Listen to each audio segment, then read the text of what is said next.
Grüß euch und herzlich willkommen in diesem Video. In diesem Video möchten wir euch zeigen, wie man mehr aus seinen Handyfotos herausholt. Los geht's! So Christoph, wir wollen natürlich wissen, wie man mehr aus seinen Handyfotos herauskriegt. Das heißt, ich benutze jetzt mein... Was hast du für eins? Ich habe ein iPhone 10 oder X oder X für diejenigen, die gerne diesen Begriff nutzen. Na, es ist im Prinzip wurscht, welches ihr verwendet. Hauptsache es hat eine annehmbare Kamera. Was wir jetzt machen wollen ist, wir werden...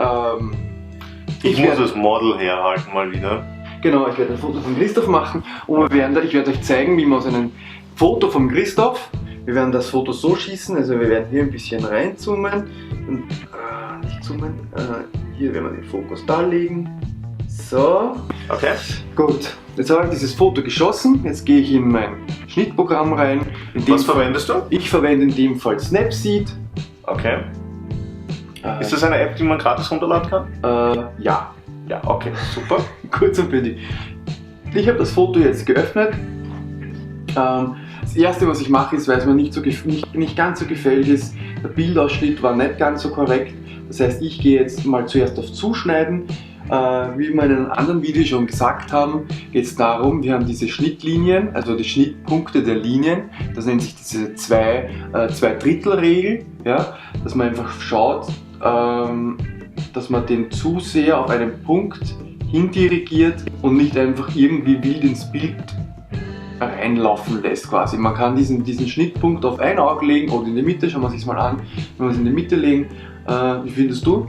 Schaut hervorragend aus. Ja? Super Model ausgewählt, eindeutig. Ja, super. Der Bart vor allem. Danke. So, das erste, was wir machen müssen. Das Bild schaut eigentlich recht gut aus. Ich meine, das ist mit dem Porträtmodus aufgenommen worden. Das heißt, wir haben da diese Porträtlinse. Was wir dennoch machen werden, wir werden es etwas bearbeiten. Aber zuerst werden wir es mal exportieren, damit wir den zugeschnittenen Zustand uns auch speichern können. So, zuerst gehen wir in die Feinabstimmungen.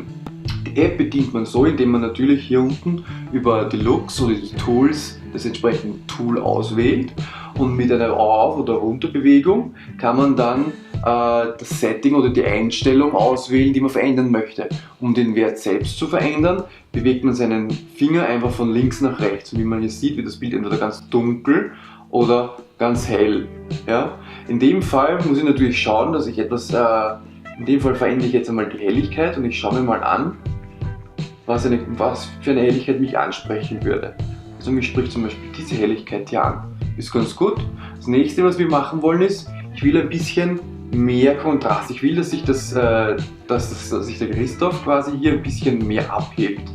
Das heißt, würde ich den Kontrast hier runtergeben, wäre das ein total flaches Farbprofil und das schaut einfach nicht so, aber auch zu viel machen. Hat nicht das Künstlerisches, schaut gar nicht mehr so schlecht aus, sollte man vielleicht zwischenspeichern. Aber nein, in dem Fall wollen wir ein bisschen mehr Farbkontrast haben. Dadurch erzeugen wir natürlich auch Schatten und das Licht wird dann an mancher Stelle etwas hervorgehoben, aber wir werden das jetzt einfach da bei 30 belassen. Was wir natürlich brauchen ist jetzt, wir werden das Umgebungslicht etwas erhöhen, damit das Farblicht etwas gleichmäßiger ausschaut. In dem Fall gehe ich auf Ambience auf 36, ist nur ein Wert, so Daumen mal Pi, so wie man halt sagt. Das Ambience heißt so Umgebungslicht. Genau. Umgebungslicht. Spitzlichter sind die ganz hellen Lichter, wenn ich jetzt zum Beispiel von der linken Seite Tageslicht habe oder wir von hier vorne eben unsere Lichtscheinwerfer haben. Deswegen ist auf einer Seite total beleuchtet und auf der anderen Seite ist halt mehr Schattenwurf. Und mit den Spitzlichtern kann ich das Licht etwas reduzieren. Wenn ich jetzt zu hell mache, dann schaut es halt hier sehr überbelichtet aus. Und wenn ich es zu dunkel mache, dann versucht er halt mit der Software was zu machen oder was herzuzeigen, was eigentlich gar nicht so wirklich da ist. Deswegen muss ich schauen einfach, dass ich hier einen guten Mittelwert finde. Also das ist jetzt 0 und ich will hier ein bisschen runtergehen, dass ich hier ein bisschen glänzen habe ich hier noch, aber nicht mehr so viel. Jetzt zoome ich wieder raus und gehe zum nächsten Modus über. Als nächstes, was wir machen, ist Schatten. Wir haben hier ein paar Schatten und damit das ein bisschen besser ausschaut. Das ist mein großer Bart. Das ist nicht dein Ball. Ja, das ist der dein Ball. Ball. Also mit den Schatten, wenn ich runterdrehe, wird das Schatten noch schattiger. Oder wenn ich raufdrehe, wird es eventuell ein bisschen unrealistisch. Ja, das ist ja unrealistisch. Genau, deswegen ein bisschen Schatten betonen ist okay. So ungefähr. Dann verkleinern wir wieder, damit wir das ganze Bild sehen. Dann gehen wir mal zwischenspeichern. Gehen wir nochmal auf die Tools, gehen nochmal auf die Feinabstimmung. Schauen wir mal sich die Wärme an. Mit Wärme durch das Farbprofil etwas ändern, entweder ins bräunliche, orange rein oder ich gehe ins bläuliche rein. Der Unterschied ist der, in Amerika, in der Gegend, Nordamerika und Südamerika drüben, verwendet man eher das wärmere Farbprofil, sieht man sehr stark an den Hollywood-Filmen auch. In der europäischen Gegend verwendet man eher das blaue Farbprofil. Wenn ich jetzt also bei der Wärme nach rechts gehe, gehe ich ins warme Profil. Gehe ich nach links, gehe ich ins kalte Profil. Bei uns ist natürlich ein warmes Profil ist natürlich freundlicher, aber ein bisschen flashiger schaut es natürlich aus, wenn ich ein bisschen nur die Wärme reduziere. Vor allem macht das auch gleich das Bild um etliches schärfer. Vor allem dieser graue Hintergrund würde mal wieder dazu passen, sozusagen. Genau. Zu dem Grauen. Dann gehe ich wieder abspeichern. Was machen wir als nächstes? Wir gehen Details, ne? Okay. So, was kann ich in die Details machen? Ich kann verändern die Schärfe und die Struktur. Was bedeutet das? Wenn ich jetzt die Struktur ändern möchte, ja, sieht man, da kommen die ganz kleinen Barttierchen total fein. Wenn ich die Struktur total runternehme, schaut das irgendwie so, man sieht es immer noch, aber es schaut halt so nicht so fein aus. Deswegen gehe ich her und schaue mir natürlich das Gesamtbild an, wie viel Struktur man verwenden kann, ohne dass es unrealistisch ausschaut. Oder ohne dass es blöd ausschaut irgendwie. Ich finde, das ist ein guter Wert. Dann gehe ich noch ein bisschen Schärfen her. Was macht das Schärfen? Schauen wir sich wieder den Bart an. Scharf, nicht scharf. Okay. Das heißt, wir gehen ein bisschen schärfen. Nicht zu viel. So, gehen wir wieder auf Speichern. Was mir jetzt nicht so ganz gut gefällt, ist noch immer dieses Leuchten hier auf seiner Stirn. Das heißt, ich gehe her und gehe auf den Pinsel. Ich will die Belichtung etwas reduzieren. Das heißt, ich ändere hier auf minus 0,3, ich könnte natürlich weitergehen, aber ich will es nicht übertreiben. Und dann fahre ich mit dem Finger einfach über die Stellen drüber, die mir ein bisschen zu hell sind. Okay, wir werden dann noch ein bisschen beim Look was machen. Wir werden da ein bisschen smoothen.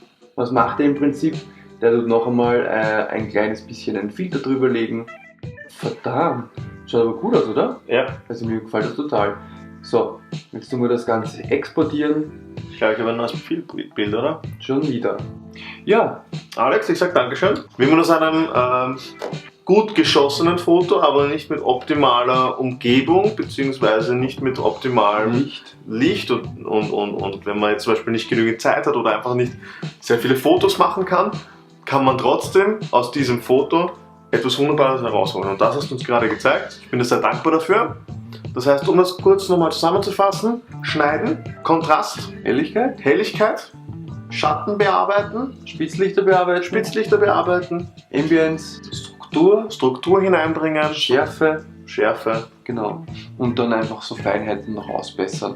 Man kann dann zum Schluss noch einen Filter nehmen. Es empfiehlt sich vielleicht auch die Vorarbeit von dem Foto, den so ein Programm wie Snapseed oder ein äquivalenten Programm zu erledigen. Und dann zum Beispiel, wenn das Foto auf Instagram soll, einfach im Instagram nochmal einen Filter drüber, der das Ganze jetzt nicht zu schlecht macht oder sowas. Dann vielleicht noch einen Vignetten-Effekt, um die Ränder etwas abzudunkeln. Ja, und dann ist es ein sehr gutes Foto. Und das war nur eine Handykamera. Und das war nur eine Handykamera. Okay. Genau.